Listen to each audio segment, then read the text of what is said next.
Good afternoon students. इस video के अंतर्गत हम लोग धन्यवाद सूचक वाक्य यानी थैंक्स, आभार सूचक वाक्य, ग्रेटिट्यूड और क्षमा अपोलॉजी यानी तीनों प्रकार के वाक्यों से परिचय किया जाएगा और हिंदी में और अंग्रेजी में कैसे धन्यवाद ज्ञापित किया जाता है किसी कार्य के प्रति, पत्र या निमंत्रण के प्रति आभार कैसे व्यक्त करते हैं, क्षमा कैसे मांगते हैं, इन तीनों चीजों के विषय में जानकारी प्राप्त की जाएगी। इसके पहले एक वीडियो हो चुका है जिसमें धन्यवाद देने के लिए, शुभकामना देने के लिए कैसे हिंदी में देते हैं, उसका अनुवाद कैसे करते हैं, उसके विषय में जानकारी दी गई। ऐसे वाक्य जिनकी सहायता से धन्यवाद, थैंक्स, आभार, ग्रेटिट्यूड, और क्षमा, अपोलॉजी, का भाव व्यक्त किया जाता है। यानी ये ऐसे वाक्य होते हैं जिससे थैंक्स, ग्रेटिट्यूड और अपोलॉजी का भाव एक्सप्रेस किया जाता है, व्यक्त किया जाता है। धन्यवाद कैसे दें किसी को, उसने कार्य आपका किया है, पत्र दिया है, निमंत्रण पत्र दिया है, आमंत्रित किया है, तो उसे कैसे आप धन्यवाद देंगे।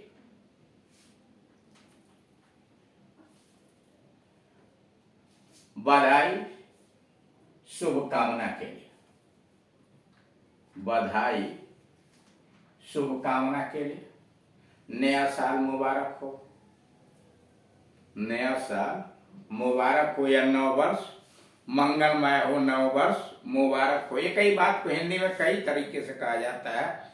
नव वर्ष मंगलमय हो, नया साल मुबारक हो, a happy new year to you, या happy new year to you, a happy new year to you, नया साल मुबारक हो, नव वर्ष मुबारक हो, या नव वर्ष मंगलमय हो, a happy new year to you. अब उसी आधार पर आप बाकी भी चीजें बना सकते हैं। अब उसका जरा धन्यवाद देखिए कैसे दिया गया। धन्यवाद आपको भी हिंदी में तो अगर जब आपसे कोई कहता है कि नव वर्ष मंगलमय हो तो आप जवाब देते हैं धन्यवाद आपको भी। वैसे ही अंग्रेजी में वो कहेगा happy new year to you, तो आप क्या कहेंगे? तब आप कहेंगे thank you same to you, thank you same to you. अब इसी आधार पर आप दूसरी चीजों का भी निर्माण कर सकते हैं। जैसे मान लीजिए हैप्पी दिवाली, किसी को शुभकामना व्यक्त कर रहे हैं, हैप्पी दिवाली, तो अब क्या कर रहा है? Thank you same to you. Happy Holi, thank you same to you.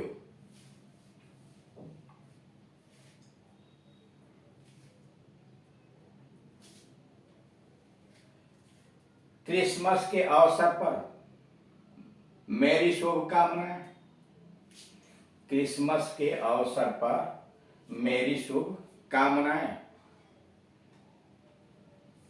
ए मेरी क्रिसमस टू यू, क्रिसमस के अवसर पर मेरी शुभकामनाएं, ए मेरी क्रिसमस टू यू। अब धन्यवाद जिसने भी कहा ए मेरी क्रिसमस टू यू, तो आप हिंदी में तो कहेंगे धन्यवाद। अगर धन्यवाद में कहा गया है क्रिसमस के अवसर पर मेरी शुभकामनाएं, तो आप कहेंगे धन्यवाद आपको भी। लेकिन इंग्लिश में अगर कहा जाता है ए मेरी क्रिसमस टू यू, तब आप कहेंगे थैंक्स या thank you same to you, thanks या thank you same to you. अब उसी आधार पर मान लीजिए ईद की बात आपने की, ईद के अवसर पर मेरी शुभकामनाएं,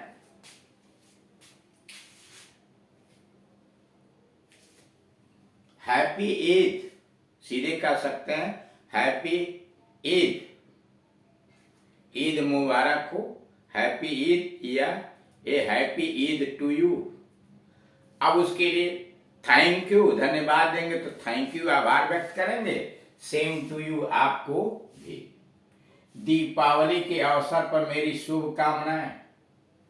दीपावली के अवसर पर मेरी शुभकामनाएं।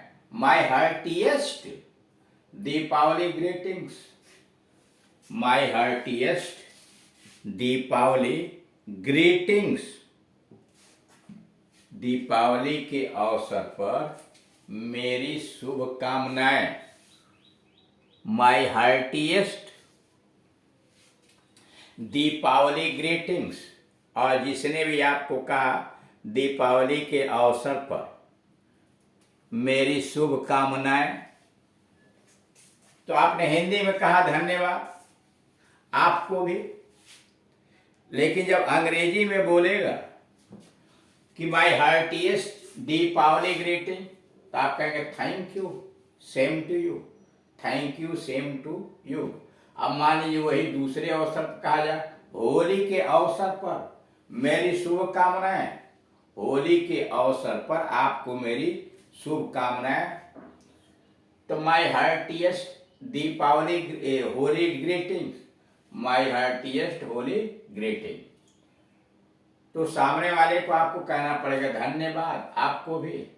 Thank you, same to you.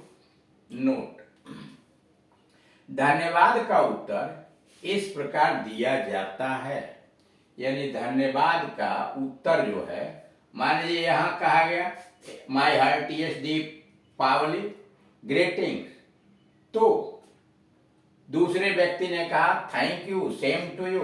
अब उस धन्यवाद का उत्तर भी देना पड़ेगा। कैसे? You needn't, never mind, that's all right, mention not, mention not. यानी इनमें से कोई भी आपको बोलना पड़ेगा धन्यवाद के उत्तर में। यू नीडंट, जैसे मान लीजिए किसी ने आपसे कहा माय हार्टिएस्ट दीपावली ग्रीटिंग, तो आपने कहा thank you, same to you, तो फिर आपको कहेगा you needn't, never mind, that's all right, mention not. आजकल मेंशन नॉट चूंकि छोटा पड़ता है तो इसलिए ज्यादा प्रयोग हो गया है, मेंशन नॉट या दैट्स ऑल राइट। क्षमा कैसे माने? क्षमा किसी से किस प्रकार से माने? मुझे दुख है, क्षमा करें। आई एम सॉरी, एक्सक्यूज मी। मुझे दुख है, क्षमा करें। आई एम सॉरी, एक्सक्यूज मी। दूसरा, मुझे दुख है कि मैं आ नहीं सकता। मुझे दुख है कि मैं आ नहीं सकता।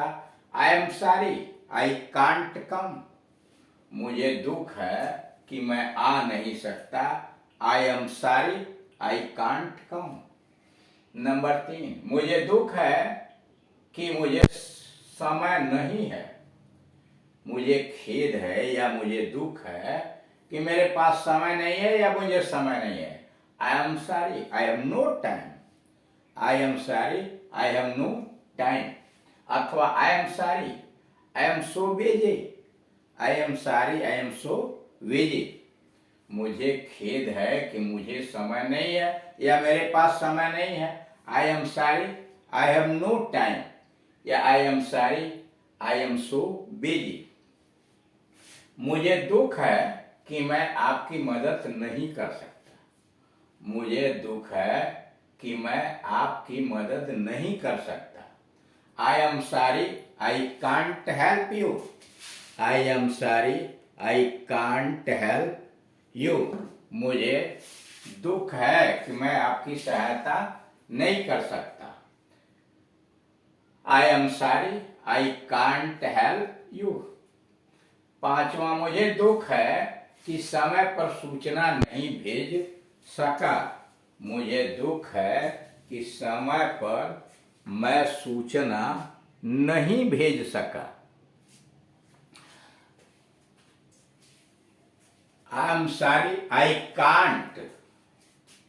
आई am sorry, I was not able to send information in time. मुझे दुख है कि समय पर सूचना नहीं भेज सका। I am sorry I was not able to send information in time. I regret, मुझे खेद है, मुझे पश्चाताप है। I was not able to reach on time, मुझे खेद है कि मैं समय पर नहीं पहुंच सका। I regret I was not able to reach on time. क्या मैं आशा करूं कि देर से आने के लिए मुझे माफ कर देंगे? क्या मैं आशा करूं कि देर से आने के लिए आप मुझे माफ कर देंगे? May I hope you will please excuse me coming late. May I hope, क्या मैं आशा करता हूं, you will please excuse my coming late. नहीं आने के लिए क्षमा चाहता हूं, नहीं आने के लिए क्षमा चाहता हूं। Please excuse my not coming, please excuse my not coming. तो ये कुछ देख रहे हैं, छोटे छोटे ऐसे वाक्य हैं जो बातचीत की शैली के अंतर्गत यानी स्पीकिंग इंग्लिश के अंतर्गत इनकी उपयोगिता बहुत अधिक होती है। तो हिंदी में अगर इस तरह के वाक्य आते हैं तो अंग्रेजी में हम कैसे उसे ट्रांसलेट करें, दैनिक जीवन में कैसे प्रयोग करें। Thank you.